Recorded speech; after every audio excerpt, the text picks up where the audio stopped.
इसके बीच में मैं एक बात बोल गया हूं, बहुत ध्यान से सुनिएगा। वो ये है, अर्थ प्रधान देश है, बच्चे बाहर कमाने को जा रहे हैं तो आंसू मत बहाइए, उन्हें जाने दो, कोई नहीं पूछेगा, ना घर में पूछेगा, ना ससुराल में पूछेगा, ना बुआ फूफा के यहाँ पूछेगा, ना जीजा जीजू के यहाँ कोई पूछने वाला है। इनको पढ़ने दो, पढ़ने से भी मत रोको इनको, इनको कमाने के लिए भी जाने दो। कभी कभी आदमी ऑफिस जाता है तो माताएं खूब फोन करती हैं।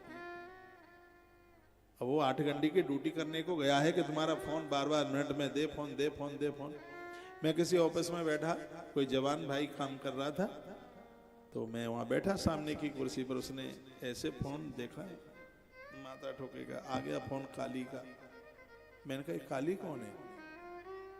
कहता घर वाली है, माता खाई लेती। मैंने वो काली का है? वो तो बहुत सुंदर है। अरे महाराज जी बस ये नाक में दम कर रखी है। तो वो अपनी सब भावना बता रहा था। आदमी बस यहीं परास्त हो गया है, वो सब जगह वो बैल को शेर की तरह चलता है, घर वाली के सामने भीगी बिलैया की तरह बैठ जाता है। मैं अपनी, तब से मैंने ये बोलना शुरू किया, नहीं पहले मैं कहाँ बोलता था इसे। मैं अपनी बहनों को कहता हूँ पैसा मेहनत करके आने दो, तो ये 2 माताएं जा रही हैं, इनको जाने दो। अच्छा कोई बात नहीं है, जरूरी काम है तो जा सकते हैं, है?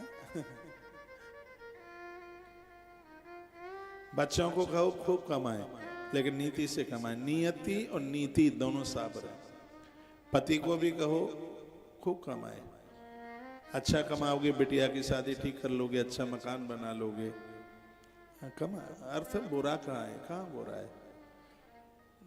तो हम आपको बाबा बैरागी तो बनाने को आए नहीं है।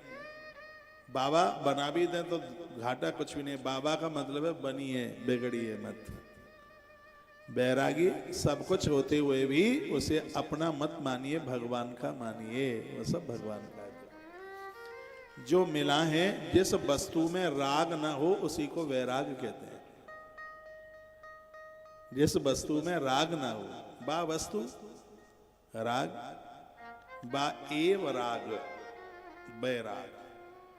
जिस वस्तु में राग न हो, मोह न हो, उसमें बस उसी को आप बैराग्य के नाम से, बैराग के नाम से समझ लीजिएगा।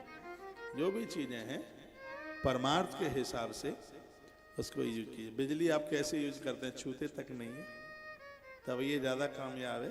तो कहेंगे नहीं मैं बिल भरता हूं, तार पे लटकूंगा, तो राम नाम सत्य कर देगी वो बिजली, तार पे लटकने से। धन भी कमाना तो सबको आता है, लेकिन यूज खर्च करना सबको आता नहीं है। मैं इस ग्रंथ को मैं आगे के लिए बढ़ा रहा हूं। निजगान महादुष्टम साध पीड़ा करम खलम, साधुओं को कष्ट देने वाला। और ये कमठ नाम का राक्षस, कहते हैं राजा ने उसको मार डाला। राजा का नाम है मित्रसेन। इसमें भगवान महादेव की बहुत बड़ी कृपा छिपी है। तब उस निशाचर का एक छोटा भाई था, कमठ का छोटा भाई था, जैसे रावण का छोटा भाई। जानते कौन है? कौन था? कौन है नहीं, कौन था? कुंभकर्ण। भाई के ऊपर बड़ा जोर होता है, तो कहता मैं अपने भाई का बदला लूंगा। ऐसा निश्चय करके कपट रूप धारण करके वह राजा के पास पहुंच गया। अब सुनो, पहुंच गया और उसे विनम्र आकृति वाला तथा सेवा करने के लिए आया हुआ देकर राजा ने उसको पूछा कैसे आना हुआ है? तो चक्रे महान साध्यक्ष अज्ञाना तस्म वही पते, यही राजा का ज्ञान था। राजा उसे पहचान नहीं पाया और वो कहने लगा मैं बहुत बड़ा रसोईया हूँ, मेरे हाथ के बनाए गए भोजन में बड़ा स्वाद होता है, मुझे नौकरी चाहिए और आप मुझे अपनी रसोई में रख लीजिए। घर की 2 चीजें ऐसी हैं जहां हर व्यक्ति को नहीं रखा जाता, एक मंदिर की सेवा में और एक रसोई की सेवा में।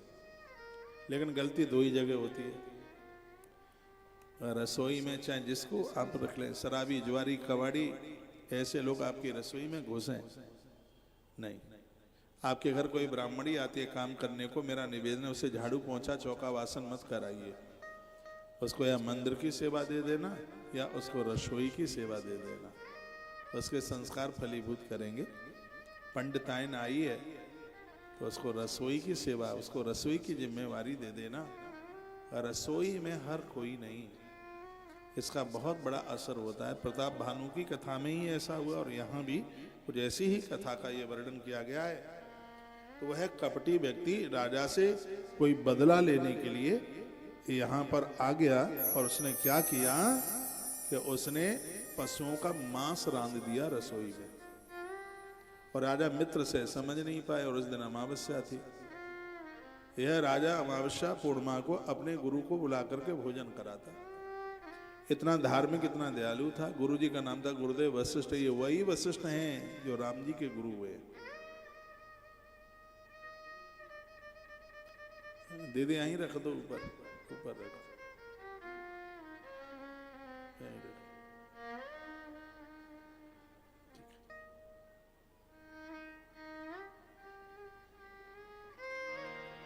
तो गुरुजी आए। गुरुजी के सामने जैसे ही पलाश की पत्तल डाली, उसके ऊपर परोसा गया, तो गुरुजी ने देखा।